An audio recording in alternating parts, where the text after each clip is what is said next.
Syakir Daulay sepertinya tak bisa bebas dalam himpitan masalah. Baru usai berdamai dengan keluarga, kini ia harus berurusan dengan jaringan alumni mahasiswa di kawasan Cikini, Jakarta Pusat dan perkumpulan pengacara Islam. Syakir disomasi secara terbuka oleh dua aliansi tersebut lantaran dinilai telah mencoreng dan anggap melenceng dari makna teks proklamasi kemerdekaan Republik Indonesia. Dalam sebuah video pengumuman tayang filmnya, Syakir membuat konsep layaknya Soekarno saat membacakan teks proklamasi. Hal itulah yang membuat Syakir disomasi. Proklamasi. Kami, jomblo-jomblo bangsa Indonesia, menyatakan keprihatinan kami terhadap perfilman Indonesia. Hal-hal mengenai film percintaan dan perhororan membuat kami semakin kesepian karena tidak ada yang mau diajak jalan. Kami, jomblo-jomblo bangsa Indonesia, menyatakan akan merilis film yang berperi kejombloan. Hidup jomblo! Hidup jomblo! Hal-hal mengenai judul film, penayangan, dan lain-lain akan kami nyatakan dalam tempo yang sesingkat-singkatnya. Di dalam tayangan tampilan film pertamanya, film pengumuman tayang, di situ menjelaskan proklamasi. Disitulah bahasa kesakralan tentang proklamasi. Kemarin 17 Agustus, menjelang Hari Raya Detik Kemerdekaan, semua warga negara harus menghormati. Karena teks proklamasi, bicara gerbang pintu kemerdekaan bangsa ini. Itu suatu yang sangat sakral, tidak boleh dibuat lelucon. Beda dia tidak ada teks proklamasinya atau bendera merah putihnya. Nggak boleh itu, kesakralan diatur di dalam undang-undang. Teks proklamasi yang dibacakan Syakir itu dinilai telah mencederai makna teks proklamasi yang sesungguhnya lantaran telah diubah dengan kata-kata lelucon. Oleh karena itu, mereka meminta Syakir untuk meminta maaf secara terbuka. Saya sih berharap masalah ini nggak sampai ke proses hukum. Ya, Syakir Daulay meminta maaf atau merubah konteks, tidak ada menggunakan proklamasinya. Selain itu ya dia meminta maaf atas keikhlapannya. Apalagi dia sebagai sutradara.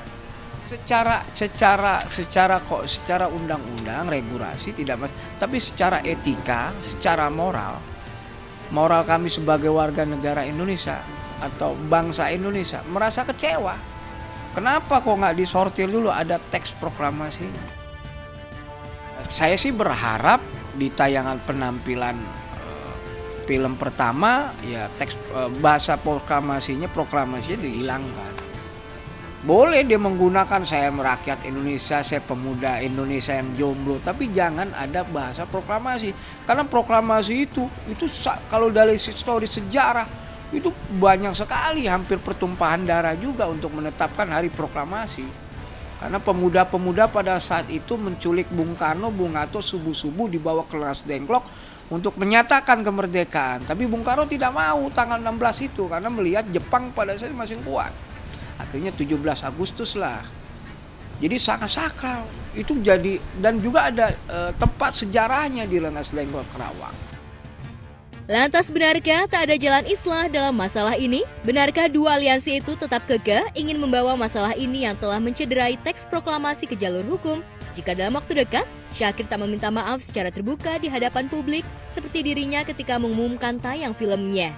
Langkah-langkah hukum, mau perdata maupun pidana. Langkah-langkah hukum ya Pak? Iya, langkah-langkah hukum, mau perdata maupun pidana. Di Polda Metro Jaya. Ya, buktinya dengan tampilan pengumuman tayang film pertama aja.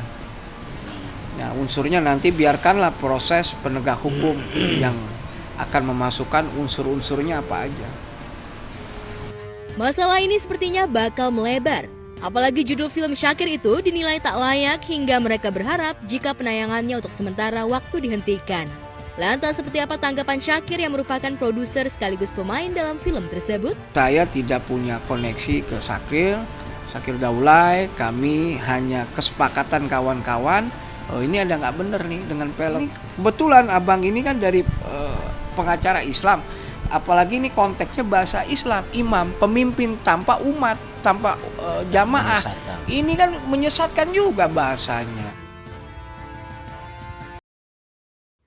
Jika Syakir masih berkubang dalam lilitan masalah, lain halnya dengan Lady Nayoan dan Randy Karnet yang tinggal selangkah lagi bakal kembali memberai kebersamaan sebagai sepasang suami istri yang utuh. Perjuangan Randy untuk kembali mengambil hati Lady tak sia-sia.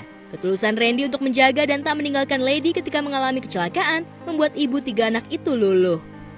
Lantas kapan Randy dan Lady bakal kembali mengukuhkan pernikahannya? Di-share aja kalau peneguhannya. Tapi memang semua peneguhannya juga private kok. Udah ada private nggak bisa ini. Iya maksudnya. Peneguhannya belum, nanti dalam waktu dekat nanti itu juga prosesnya kan kita share nanti dokumentasinya. Soalnya kan itu juga diadakannya kan private sama Ibu Gembala sama Ahmad Presiden juga. Banyak hikmahnya. Salah satunya ya dunianya gue ya Lady gitu dan ya makin sadar lah. Maksudnya kadang kan kita namanya nikah hubungan suami istri kan egonya banyak, ngalahin ego kan yang susah. Kedua ya harus jaga istri baik-baik, jaga Lady, jaga perasaannya terutama. Maksudnya kadang kan kita mau marah, mau emosi, mau apa kan kadang kita mementingin ego kita dulu kan baru istri. Ya itu yang gue banyak pelajari salah satunya. Kedua ya yang nemenin gue nanti sampai tua ya Lady gitu loh, yang setia sampai gue maksudnya sampai sekarang gue udah buat salah kayak gini, udah buat dia sakit hati segala macam, yang maafin gue Lady. Maksudnya ya bersyukurlah dia tetap ada di samping gue, hikmahnya banyak, terus sama dekat sama Tuhan gitu. Kecelakaan yang dialami keduanya seolah menjadi isyarat jika Randy dan Lady harus tetap mengayuh bahtera bersama. Meski Randy dinilai memiliki kesalahan yang fatal lantaran telah menduakan cintanya dengan wanita lain, Lady dengan berbesar hati memberikan kesempatan terakhir lantaran sebelumnya ia pernah memberi maaf, namun Randy selalu mengulangi kesalahan yang sama. Dan mereka pun semakin bucin layaknya para remaja yang tengah dimabuk asmara. Beberapa kali ia memposting kebucinan itu di media sosial pribadi masing-masing. Mantap lu ya?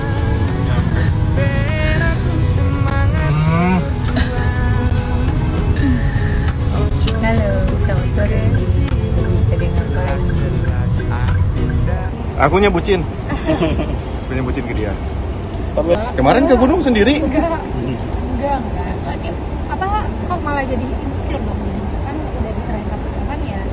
Menjalani hubungan yang lebih dewasa aja. Sama-sama saling pegang komitmen, sama-sama saling mendukung di pekerjaan masing-masing, sama-sama berjalan bersama-sama, saling mendukung satu sama lain. Enggak. Komitmennya ini juga ada keperluan sendiri, aku pulang.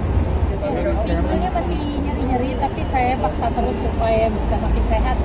Jalan. Gitu. Nah, kalau jarak kayak nggak jauh, jadi udah bisa pakai tongkat. Gitu. Kalau jauh muter-muter masih pakai kursi roda. Namun ada hal yang paling menarik, kebucinan Lady kepada Randy itu menjadi pertanyaan besar warganet ketika keduanya tengah makan bersama. Dengan kelakar canda, Lady menyebut Randy suami saya berulang-ulang kali. Lantas benarkah ucapan Lady tersebut merupakan bentuk sindiran kepada mantan kekasih gelap sang suami? Suami saya tahu suami saya. udah kemana-mana. Suami saya kalau bicara Ada. Maaf sekali ya kalau misalnya dibilang ada yang tersindir.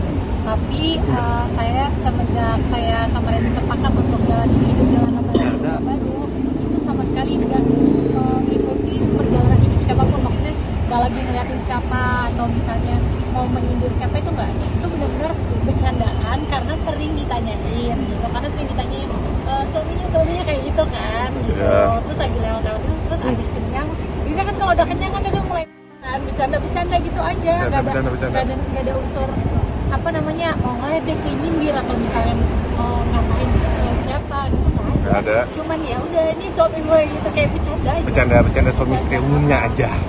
Lady menepis semua asumsi publik jika ucapannya itu diarahkan kepada orang yang pernah menjadi perusak rumah tangganya. Namun yang jelas, baik Randy maupun Lady, keduanya sama-sama tengah menata hidup yang baru sebagai sepasang suami istri seutuhnya. Depannya itu Mbak, kita cuma bisa serahin sama Tuhan. Janji itu gak perlu kalau gak ada tindakannya kan gitu kan. Jadi kalau saya tuh gak mau orangnya, kalau di depan sekarang yang dilihat dia mau berubah, ya atas kebaikan kemurahan Tuhan gitu ya, saya bisa dikasih kekuatan untuk ibaratnya membuka lembar yang baru, ya saya serahin sama Tuhan aja gitu. Kedepannya seperti apa, jadi kalau dibilang janji-janji mungkin Randy janji sendiri sama dirinya sendiri, mungkin sama anak-anaknya, mungkin ke saya, tapi kalau dari saya tuh nggak ada menuntut itu gitu. Karena balik lagi awalnya kan juga ada janji nikah kan, bahwa janji itu kan hanya sebuah kata-kata gitu. Jadi tinggal dari perbuatannya aja, maksudnya ya bukan nggak penting, tapi ya sehari-harinya aja seperti apa kan dia bisa doain aja ya, semakin lebih baik, semakin Lakukan yang terbaik buat anak-anak, buat istri, buat Lady. Itu sih, mungkin janjinya tuh bukan sama Lady-nya sih, mungkin janjinya lebih sama Tuhan ya. Karena buat aku sendiri kalau misalnya janji sama Lady kan itu masih bisa aku ingkarin tuh. Kan janji sama manusia, kalau janji sama Tuhan kita ingat janjinya sama Tuhan.